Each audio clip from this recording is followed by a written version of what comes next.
What's up, everybody? It's the Common Sense Investor coming at you with another video. People, I know why he wrote that letter. I know why he wrote that letter, and before the end of this video, you're going to know why he wrote that letter too. All right? But I want to tell you this first. We need to go back. 2 videos back, I started a series where I started y'all off on page 1 of the document, and we're running through it, and I'm showing y'all exactly what the judge's ruling was concerning this settlement, where you could make up your own mind and you don't have to listen to just anybody tell you anything. All right? Now, I told y'all the very first page of her ruling is very important. Why? Because it's the introduction. It sets the stage for what the rest of the document is going to be about. And I told y'all what was important in that part of the document on page 1 in the video 2 videos back, which was what the judge believes AMC is trapped. Okay, so if you have not watched that video, that's the first one in the series. Then we'll talk in this one here. I'm going to take you further. But people, here's why he wrote that letter. All right? He knows this settlement's been denied. And he knows the reasons it's been denied for. And there's no way that they can unwind what they've done. So then now he knows there's only one alternative. He has to bring this up for another vote. Why? Because the judge has established in her document that the proposal vote on March 14th was illegal. She tells you that in the documents. Now, if some of these yes-tubers would take the time to read it, they would see that on page 1. Let's take a look at what she said. We'll recap, and then we're going to get to a really, really juicy thing that she said that I missed and everybody else missed. Out of 3.8 million shareholders, we all missed it, but the judge caught it. And I'm going to give you that at the end of the video. But for right now, let's take a look at page 1 and listen to what she's saying. I'm going to look down because I got highlights here. All right? The amendments were certain to pass because AMC Board of Directors had used its blank check authority to issue units representing fractional shares of preferred stock and imbued those units with this positive voting power.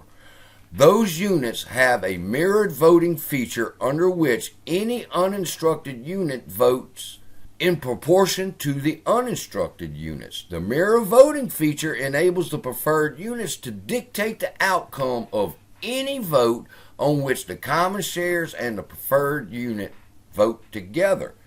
During the lead up to the special meeting, the board sold a large block of preferred units to an institutional investor, Antara, and we're going to talk about them in just a minute, who promised to vote in favor of the amendments.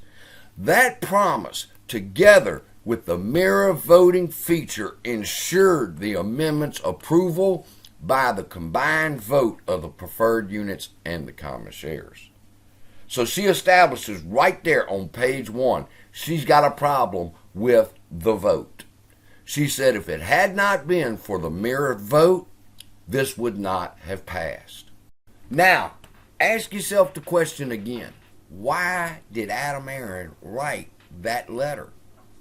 Well, when was the last time that he wrote a letter like that?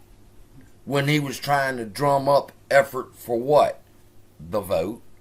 That he was trying to explain to everybody, look, everybody, how important this is. Remember that letter from way back then? Yeah, it's the same type of letter, right?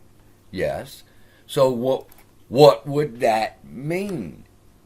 He knows the judge has denied this settlement, and he knows that she's done it on one of the grounds being the Antara transaction was illegal, and therefore this is being sent back for another vote.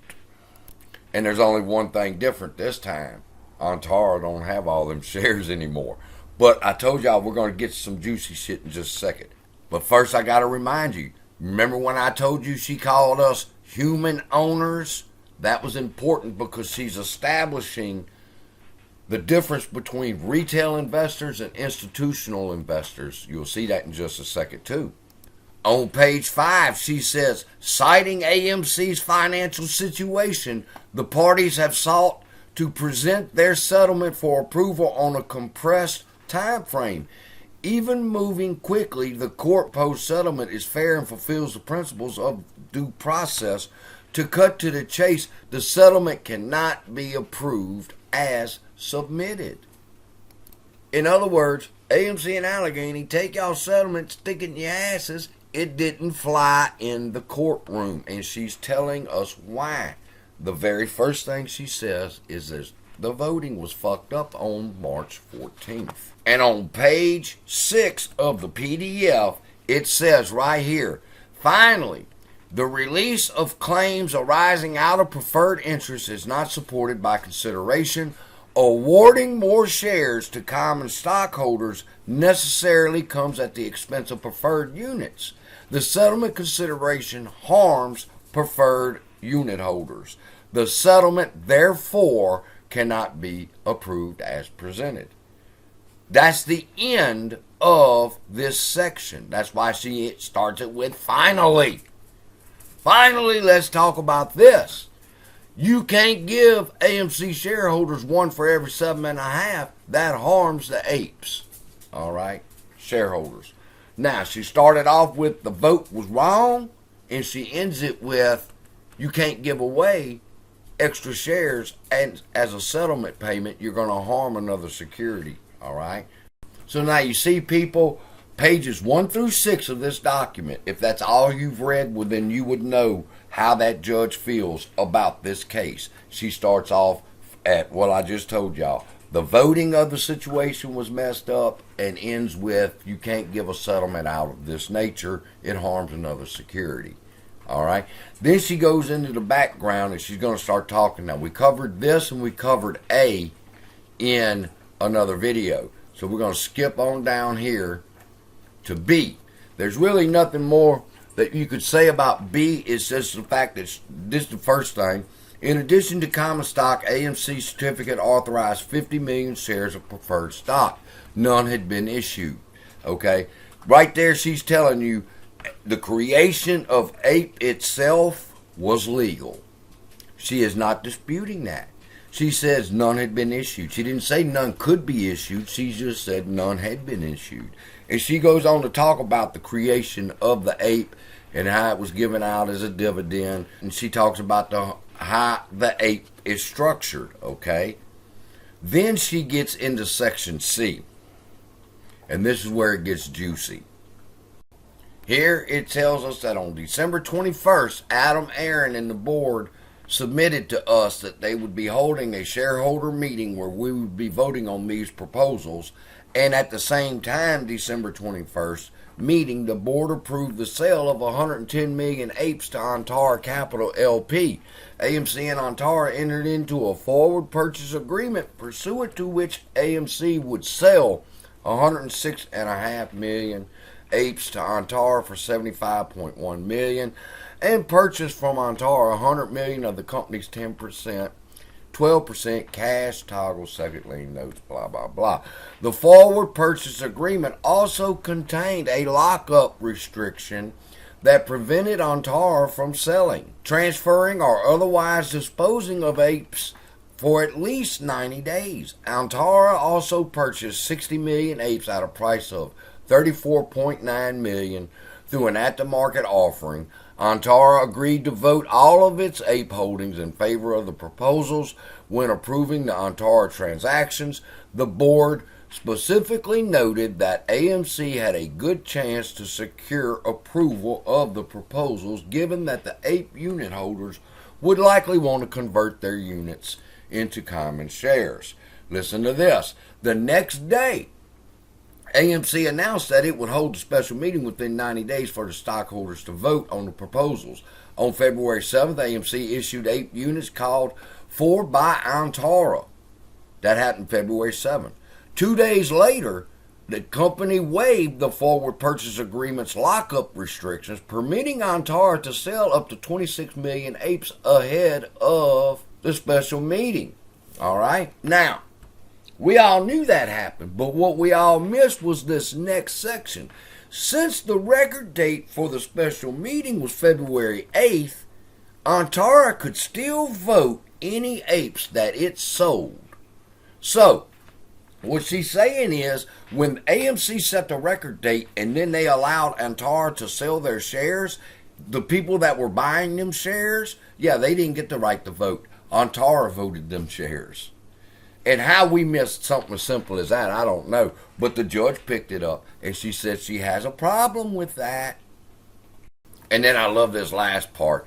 AMC did not disclose why it waived the lockup. Why did they let Antara sell 26 million shares of APE before the lockup period was over with? The judge says they never answered. Okay. What else? All of these events affected the common stockholders and APE unit holders differently. Events that increased the APE's relative voting power decreased the common's relative voting power. Now, people, whether you understand it or not, this woman is agreeing with Allegheny's claims and Miss Rose Izzo's claims. She's saying that this is what's happened. All right, events that increase APE's relative voting power decrease the common's relative voting power. The converse would be also true, but the board did not do anything to increase the common stockholders' relative voting power.